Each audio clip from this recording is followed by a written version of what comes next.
Kalau ada suatu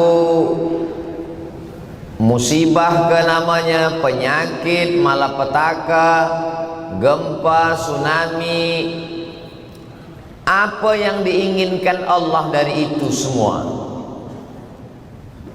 Kalau kita bersangka-sangka, berpikir-pikir, boleh betul, boleh salah, maka kita mesti kembali kepada Al-Quran dan Sunnah Rasulullah Sallallahu Alaihi Wasallam. Bila kita buka ayat Quran dan hadis Nabi, ada 3 jawaban. Yang pertama, A'udzubillahi minasyaitonir rajim. Ahasiban nasu an yutraku an yaqulu amanna. Apakah manusia itu dibiarkan begitu saja berkata kami beriman, wa hum la yuftanun, padahal mereka belum diuji. Jadi kalau datang penyakit, berarti penyakit itu ujian. Yang kedua, la yusibul mu'min min nasabin wala wasabin wala saqamin wala syaukin yashtakuha. Susah hati, risau, demam panas, badan letih, duri yang mencucuk tapak kaki, illa kafarallahu anhu biha sayyi'atu. Allah ingin melepaskan diri dari dosa-dosa. Pertama kata dia ujian, yang kedua penghapus dosa, yang ketiga wattaqu fitnatan la tusibanna alladzina zalamu minkum khassah. Takutlah kamu kepada azab yang bila Allah kirim, dia tidak akan menimpa yang zalim-zalim, yang jahat-jahat saja, yang baik-baik pun kena juga. Dalam hadis dikatakan, la ta'murunna bil ma'ruf wa la tanhaunna 'anil munkar. Ajak orang buat baik, larang orang buat mungkar. Bila kamu tidak lakukan itu, la yushikanna ya ba'athallahu 'alaikum iqaban. Allah kirimkan azab, summa tad'unahu. Manakala azab itu datang, kamu pun beramai-ramai angkat tangan berdoa, ya Allah, lepaskan kami dari azab ini. Fala yustajabu lakum, tapi doa kamu tidak dikabulkan Allah. Jadi kalau begitu, gempa bumi, tsunami, gunung meletus, penyakit, COVID-19, COVID-20, 22, na'udzubillah, na'udzubillah, na'udzubillah, ada 3 kemungkinan. Yang pertama, ujian. Yang kedua, Allah hapuskan dosa. Yang ketiga, azab yang dikirim Allah Subhanahu wa ta'ala. Tajuk kita malam ini, apakah COVID-19 itu murka Allah atau rahmat? 3 dalil. Misalkan, na'udzubillah ini, misalkan saya sakit. Nanti kalau saya katakan ada jamaah sakit, Ustaz Abdul Somad kalau bagi contoh, dia bagi jamaah, saya lah sakit. Kalau saya sakit, 3, apakah penyakit itu ujian dari Allah atau menghapuskan dosa-dosa saya, atau azab dari Allah Subhanahu wa ta'ala? Pergi ke hospital, jumpa doktor. Kata doktor, Ustaz Abdul Somad, Ustaz ni sakit. Lepas tu saya tanya, sakit saya ni azab ke? Atau menghapus dosa saya? Atau mengangkat darjah saya? Atau ini ujian iman saya? Kata doktor, kami tak tahu Ustaz. Ustazlah jawab sendiri. Maka yang boleh kita lakukan hanya muhasabah diri. Kalau kita merasa kita banyak silap salah dosa, maka kita husnuzan dengan penyakit itu, Allah melepaskan kita dari dosa-dosa. Kalau kita rasa dosa tak ada, kita dah orang baik, kita husnuzan, berarti itu ujian keimanan. Kalau kita lulus bersabar, berarti Allah angkat darjah kita. Kalau kita merasa kita tak ada silap, tak ada salah, udah sedekah, udah berpuasa sunan, sudah haji dan umrah, sudah banyak beristighfar, berarti Allah Subhanahu wa ta'ala sudah tempatkan kita di satu tempat. Tempat itu layak, baik, elok. Cuma manakala Allah Ta'ala tanya malaikat, "Ai malaikat, ya, letakkan hambaku ini di tempat yang tertinggi, namanya Jannatul Firdaus. Idza sa'altumullah fas'aluhul firdaus." Kalau minta pada Allah, mintalah surga yang tertinggi. Kalau minta sama Allah, ya Allah masukkan aku surga yang tertinggi, Jannatul Firdaus bersama Nabi Muhammad SAW. Begitu. Ini sekarang banyak orang berdoa, ya Allah, aku masuk surga tepi-tepi pun tak apalah, asal masuk surga. Kata Nabi tak begitu. Ada pula orang, aku tak ingin surgamu, aku pun tak takut nerakamu. Itu bukan cakap engkau, itu cakap wali-wali Allah yang malamnya tak tidur, siangnya berjihad.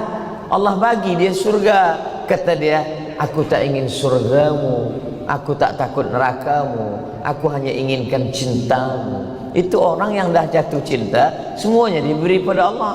Ini sembahyang subuh pukul 8, aku tak ingin surgamu. Cubalah kita ukur diri kita siapa. Begitulah Allah Subhanahu wa taala. Nah, bila tajuknya apakah COVID-19 itu azab atau rahmat, maka Sayyidatuna Aisyah Ummul Mukminin radhiyallahu anha dalam hadis Sahih Al-Bukhari bertanya, ya Rasulullah, bagaimana dengan wabak? Penyakit yang merata-rata ke seluruh negeri namanya wabak. Apa itu wabak? Kata Nabi SAW, kana azaban yab'atsuhu Allahu ala man yasha. Itu adalah azab yang dikirimkan Allah kepada sesiapa yang dia kehendaki. Faja'alahu rahmatan lil mu'minin. Tapi dia jadikan menjadi rahmat bagi orang yang beriman. Hadis ni muskil lah, problem, confuse. Bagaimana mungkin azab boleh menjadi rahmat? Azab, kenapa menjadi rahmat? Bagi orang yang minum khamar, bagi yang berzina, bagi yang LGBT, bagi yang buat dosa, bagi yang risuah, dia menjadi azab. Sehingga dengan azab itu mati dalam keadaan terkena azab. Nafas sesak, pandangan tak terang, telinga tak boleh mendengar, semua penyakit-penyakit. Azab dikirimkan Allah. Wa rahmatan lil mu'minin. Tapi bagi orang yang beriman, dia akan menjadi rahmat kasih sayang Allah. Kalau dia mati, al-mat'unu syahid. Orang yang kena penyakit ta'un, penyakit wabak, maka dia matinya mati syahid. Tapi jangan sebab wabak mati syahid, nanti bila datang wabak, na'udzubillah, entah apa nama wabak di masa akan datang, datang lagi. Kata doktor, kata kerajaan, guna mask, jangan keluar rumah. Semua melawan, semua keluar rumah, semua tak peduli. Lepas tu bila ditanya, kenapa awak tak ikut anjuran kerajaan? Kenapa awak tak ikut anjuran doktor? Saya ingin mati syahid. Itu bukan mati syahid, itu bunuh diri. Sebab Allah mengatakan dalam Quran, la tulqu bi aidikum ila tahlukah. Jangan engkau jerumuskan dirimu ke dalam kebinasaan dengan tanganmu sendiri. Idza sami'tum bihi, kalau kamu dengar di suatu negeri itu ada wabak,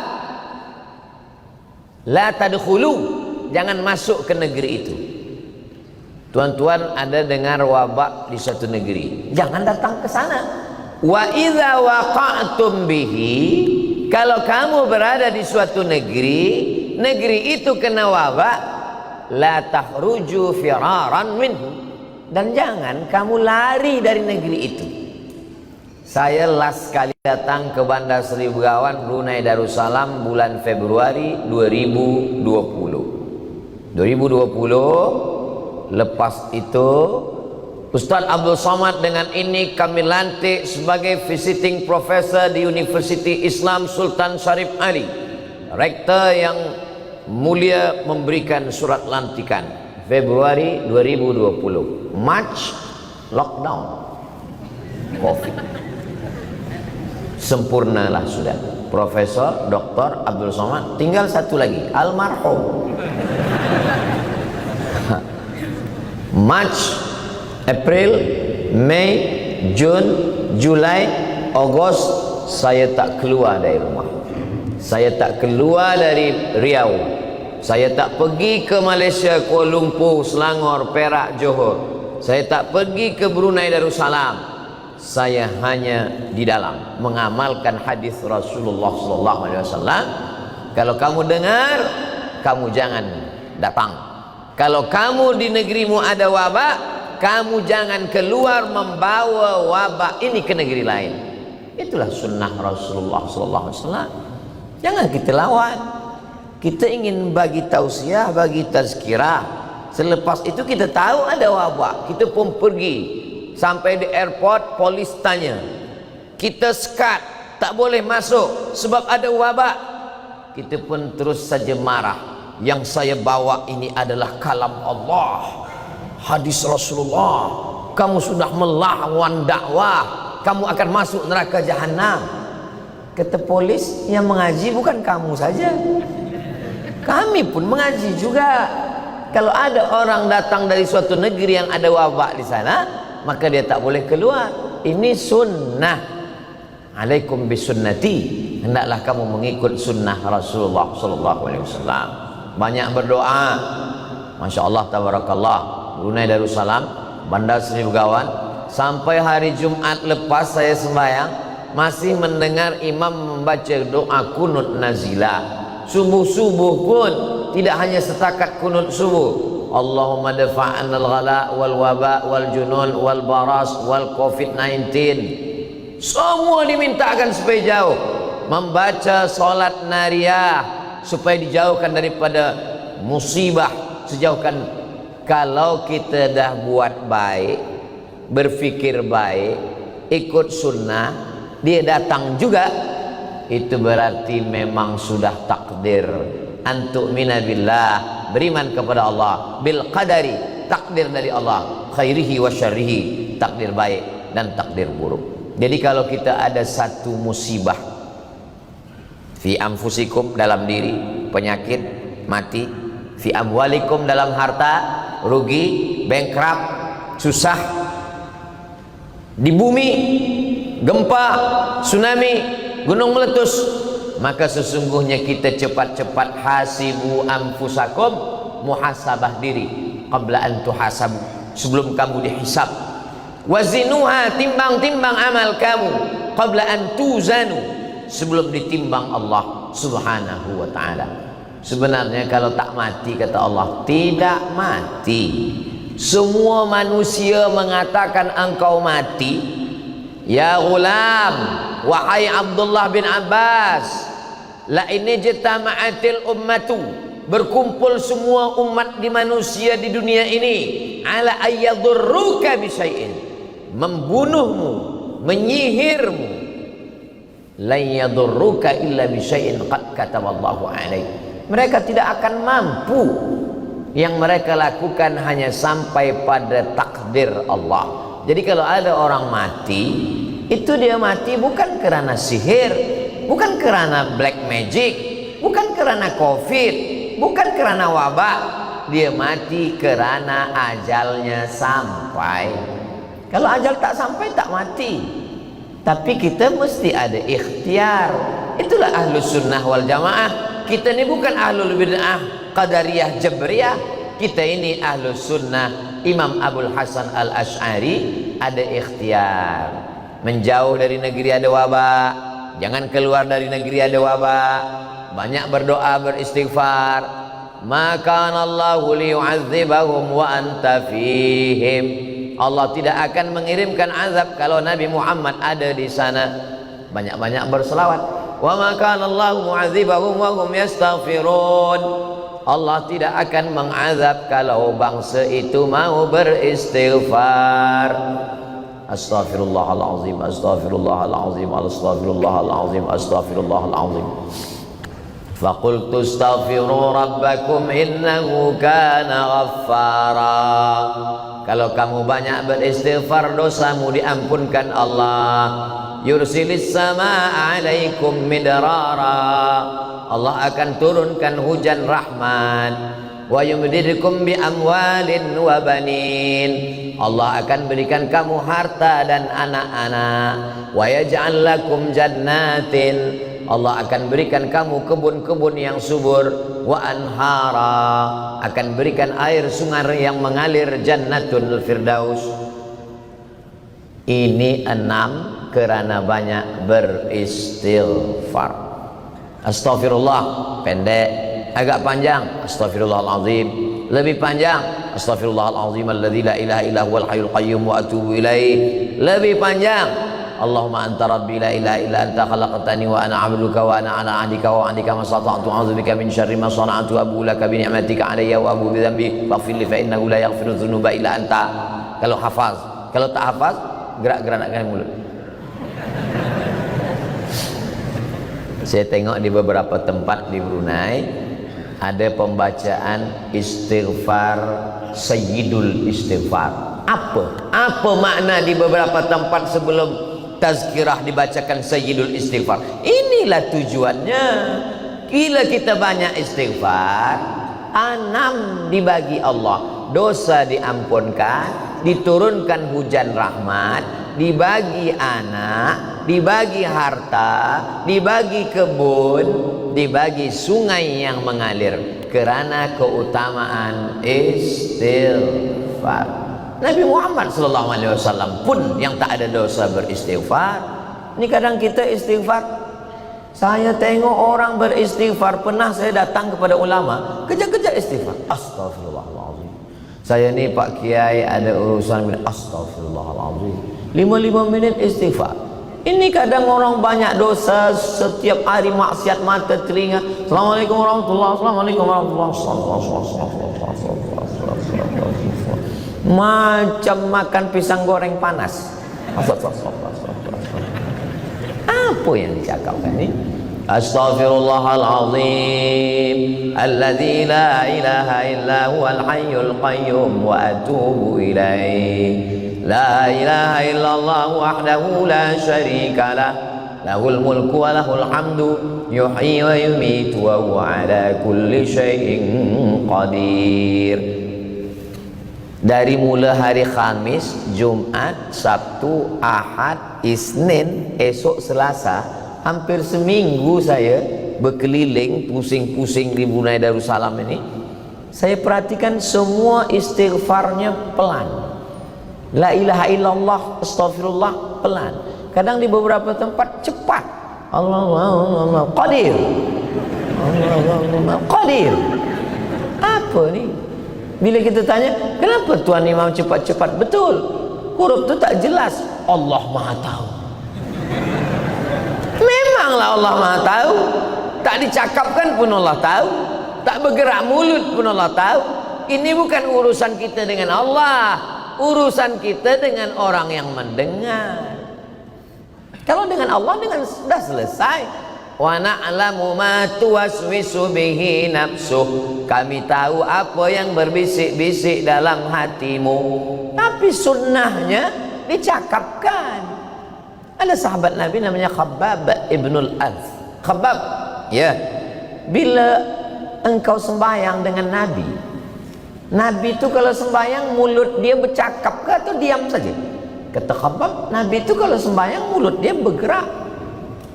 Dari mana engkau tahu Nabi itu mulutnya bergerak? Kau kan sembahyang. Dari mana engkau tahu Nabi mulut dia bergerak?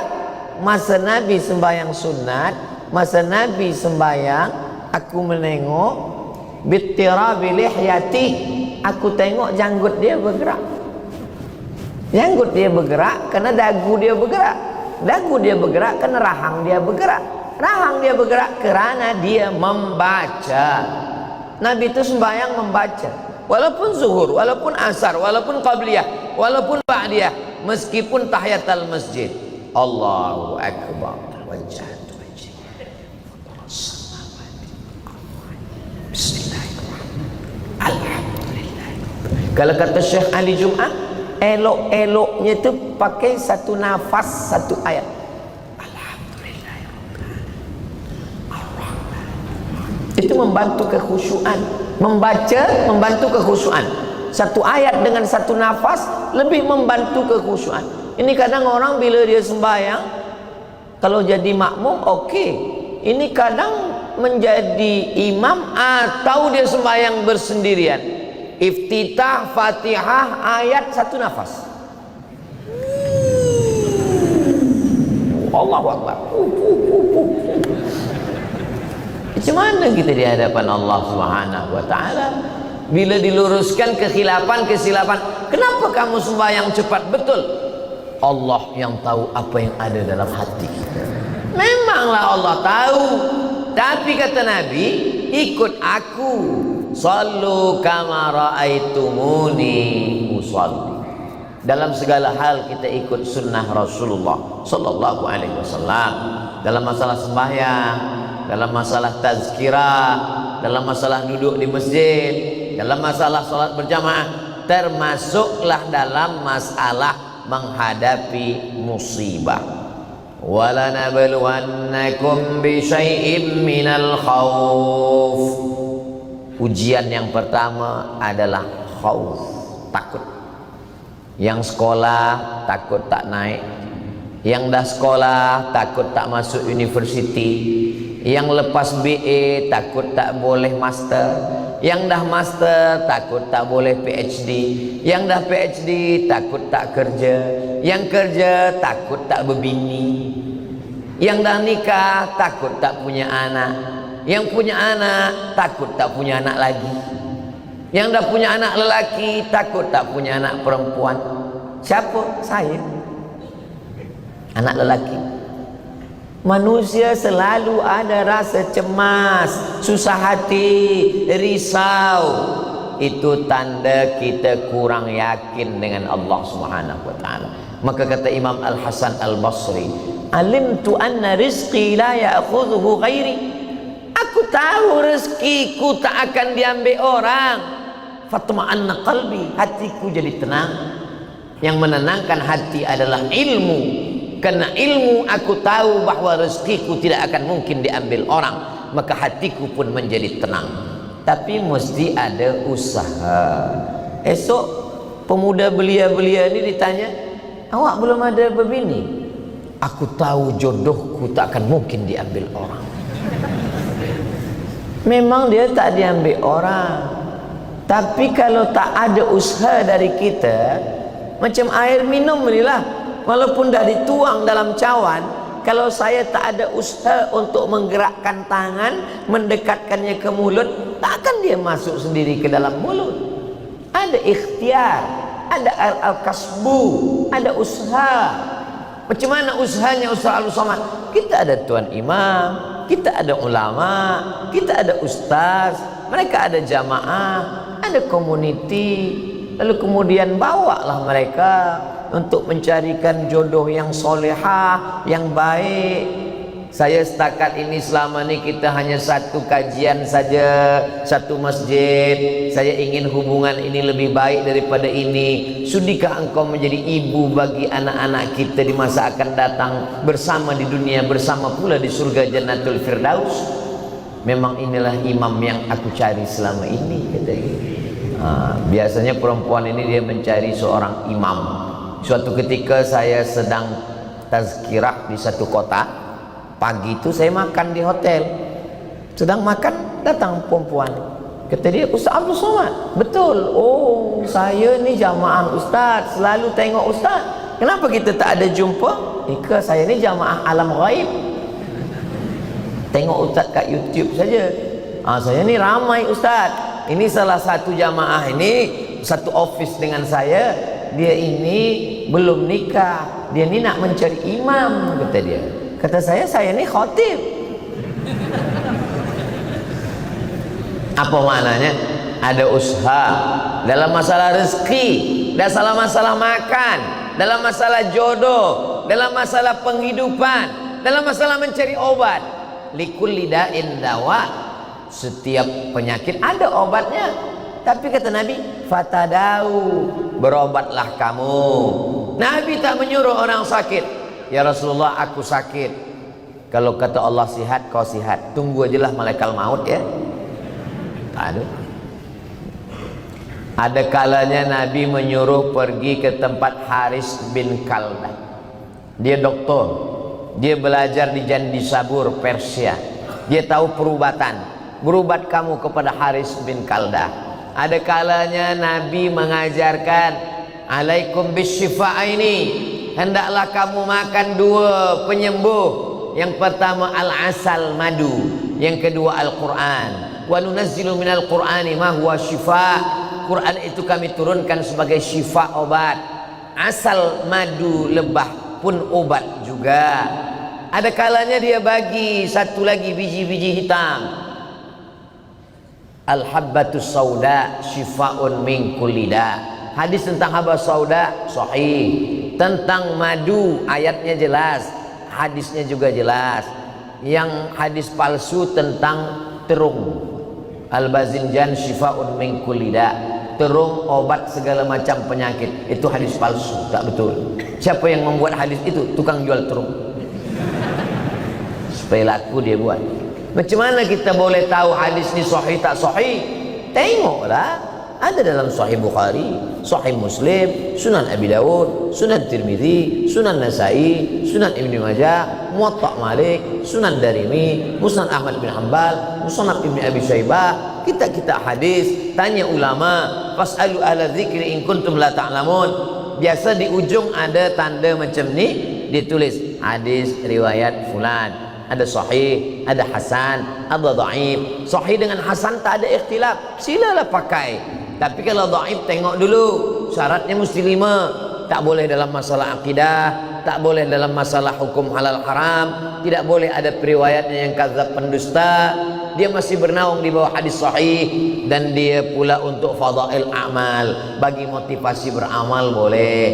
Adapun hadis palsu tak ada tawar menawar. Kalau hadis palsu maka dia tak boleh disampaikan, tak boleh diamalkan, tak boleh diriwayatkan. Ini malam ni Ustaz Abdul Somad meriwayatkan hadis palsu tentang terung sebagai example, contoh bahwa ini hadis palsu boleh. Tapi kalau hanya menyampaikan tanpa disebutkan apa ini maknanya, maka tak boleh. Jadi ujian yang pertama adalah khauf, takut. Kenapa orang tak boleh tidur malam sampai pukul 2 malam? Takut. Kenapa tak lalu makan? Takut apa? Kolesterol, gula darah, diabetes, jantung, asam urat, asam lambung, asam lemak, asam pedas. Semua ketakutan yang sebenarnya hidup ini tidak sesusah yang kita fikirkan. Hidup ini tak susah. Yang susah itu memikirkan cakap orang. Dulu manusia zaman dulu yang dia pikirkan cuma 4 orang yang bercakap tentang dia. Cakap jiran depan, belakang, kanan, kiri. Sekarang 4 juga. Instagram, Twitter, WhatsApp, tambah lagi FB. Pecah kepala. Jadi kalau kita nak aman hidup, jauh dari medsos, sosial media. Tapi kami kenal Abdul Somad dari sosial media. Ambil yang baik-baik. Khudh ma safa da'ma kadar. Ambil yang jernih, buang yang keruh. Oh, sekarang barulah kami tahu rahasia kenapa Ustaz Abdul Somad boleh bagi tazkirah di mana-mana. Pikiran dia tak ada takut, tak ada cemas. Rupanya dia tak baca komen yang ada di Instagram dan yang ada di YouTube. Saya baca. Kenapa Ustaz tak ada balas komen? Saya tak ada password. Kita bagi pada orang yang tahu saja. Apa yang boleh menenangkan hati kita menghadapi dunia? Ala bidzikrillahi tatmainnul qulub. Masalah dunia ini 2. Yang pertama, masalah yang ada solusinya. Yang kedua, masalah yang tak ada solusinya.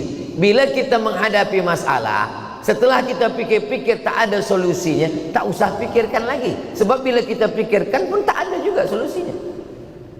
Kalau masalah itu ada solusinya, pikirkan, dapat solusinya, stop, jangan pikirkan lagi. Sebab solusinya sudah ada. Bila diperturutkan pikiran ini, dia akan terus bercakap. Sebab pikiran tak boleh berhenti. Mulut berhenti, pikiran tak berhenti. Sampai tengah-tengah malam dia terus sampai kita tak boleh tidur. Esok kita pun pergi ke rumah sakit. Assalamualaikum doktor. Waalaikumsalam. Saya pukul 2 malam tadi berpikir tentang anak, tentang bini, tentang kerja, tentang itu, tentang kereta, tentang rumah semua, hingga tak boleh tidur, hingga pukul 2 malam. Tolonglah bagi saya ubat supaya saya boleh tidur malam. Doktor pun kasih ubat, makan ini 2-3 kali, ini makan pagi, makan siang, makan malam, ini makan sebelum makan, ini makan selepas makan, ini makan sedang makan. Bertambah beban kita lagi. Saya dah 2 malam tak boleh tidur, doktor. Kata doktor dalam hati, aku dah 2 bulan tak tidur-tidur. Tidak ada manusia yang tidak punya problem masalah. Oh, Ustaz Abdul Somad, engkau boleh pergi sana, pergi sini. Aku tak boleh pergi ke sana, ke sini, Ustaz Abdul Somad. Kenapa? Sebab kening aku berbisul. Kening saya ini berbisul, saya malu kalau jumpa orang, maka saya di rumah saja. Ustaz Abdul Somad bagi tazkirah sana, tazkirah sini. Ustaz kening tak berbisul. Dia tak tahu Ustaz itu tegak, tak duduk-duduk. Rupanya bisul dia di bawah pula. Kadang kita tak nampak bisul orang, yang kita fikirkan bisul kita saja. Bisul orang rupanya lebih parah lagi daripada kita. Maka satu-satunya jalan adalah husnuzan kepada Allah. Wasta'inu bis-sabri was-salah. Minta tolong kepada Allah dengan sabar dan salat. Saya dulu memang gelap dunia ini, Ustaz. Stres, depresi, pakai narkotik, mabuk, sabu, pil anjing gila pun saya makan untuk menenangkan fikiran. Tapi selepas saya dengar tazkirah Ustaz Abdul Somad, kata Ustaz Somad, banyak-banyak salat. Sekarang saya dah solat, Ustaz. Solat apa? Solat Jumat. Solat subuh, solat zuhur, solat asar, solat maghrib, solat isya, solat duha, solat tahajud, solat qabliyah, solat ba'diyah, tahiyatul masjid, solat hajat, solat tasbih. Tapi jangan bagi tahu banyak macam ni pada orang yang nak masuk Islam. Dia tak jadi masuk Islam. Saya tertarik dengan Islam sebab Islam ni agama yang baik, rahmatan lil alamin, agama yang bersih. Lepas kencing, maaf, berbasuh. Saya dah tak nak lagi pakai guna tisu saja. Dia bersih tapi tak suci. Macam mana bila saya masuk Islam? Bila kamu masuk Islam, sembahyang subuh, sembahyang duha, sembahyang zuhur, sembahyang asar, sembahyang maghrib, sembahyang isya, tahajud, witir, hajat. Kata dia tak jadilah kena macam tu. Yassiru, bagi kemudahan. Wala tu'assiru, jangan susahkan orang. Basyiru, beri kabar gembira. Wala tunaffiru, jangan buat orang lari dari Islam. Al-Islamu mahjubun bil muslimin. Orang tak jadi masuk Islam bukan kerana ajaran Islam, tapi kerana sifat orang Islam. Bila kita tunjukkan Islam yang baik, yang lembut, yang santun, yang rahmatan lil alamin, orang tertarik. Ada orang setengah-setengah dia nak belajar Islam, tapi dia masuk ke masjid, dia malu, dia segan. Maka dia dengar di parking, dia bawa kereta, dia letak parking, dia dengar apa kata khatib. Yang pertama berkhitan adalah Nabi Ibrahim guna kapak. Kita dia tak jadilah masuk Islam. Maka bagi yang sesiapa yang selalu follow, ikut Instagram Ustaz Abdul Somad Official yang followernya hampir 7 juta itu, maksudnya yang belum follow, follow lah. Ada satu iklan, Anda ingin berkhitan tapi takut, ikutlah sunatron. Pagi berkhitan, petang boleh akad nikah. Sebab apa? Kita bagi kemudahan-kemudahan. Anak saya lahir hari tak sampai hari ke-8 khitan. Lepas itu datang pula kawan saya, hari ke-3 dia khitan. Tak jadi saya rekod. Sebab apa? Sebab kita bagi kemudahan-kemudahan. Kalau dia dikhitan masa kecil, dia tak rasa sakit. dan amat banyak manfaatnya, suci bersih. Anak-anak kecil dia tidak putuskan shaf. Kenapa anak kecil boleh memutuskan shaf? Kata Syekh Atiyah Saqar, seelok-eloknya anak kecil dibuatkan satu shaf khas di belakang, dewasa di hadapan, anak kecil di belakang. Kenapa anak kecil tak boleh berada di antara dua orang dewasa? Pertama, wuduk anak kecil banyak tak betul. Saya tengok beberapa budak kecil tadika, dia ambil air, dia sapu mata, pipi tak kena, mulut tak kena, tangannya sudah, kaki dia hidupkan air, dia sipak-sipak aja, tumit tak kena. Lepas ditanya, kenapa kamu macam ni? Ayah aku macam ni, kata dia. Ini satu lagi sebab kenapa budak kecil tak boleh antara dua orang yang dewasa. Sebab, maaf beribu maaf, ada najis yang belum lepas dari ujung, belum kena kerat. Dan tak mungkin pula ada kita satu security di pintu tengok, cek, ni dah depan, ni belum, ni belakang, tak mungkin. Itulah maka kita buat dia satu saf. Jangan bagi orang ketakutan. Sebab Islam ini agama yang begitu. Apa kata Nabi manakala datang sahabat, ya Rasulullah, tadi aku melontar jumrah, selepas itu baru aku potong rambut. If'al wala haraj, lakukanlah, tak ada kesulitan bagi engkau. Tapi masih lagi dalam hukum hakam syariat Islam. Saya tak ingin pemuda belia-belia kita ini selepas mengaji, esok pagi sesembayang sesuka hati dia, sembahyang pukul 8, pukul 9, ditanya mak ibu bapa dia, Engkau tak ada ke masjid? Saya tengok, kenapa sembahyang pukul 7, pukul 8 sembahyang subuh?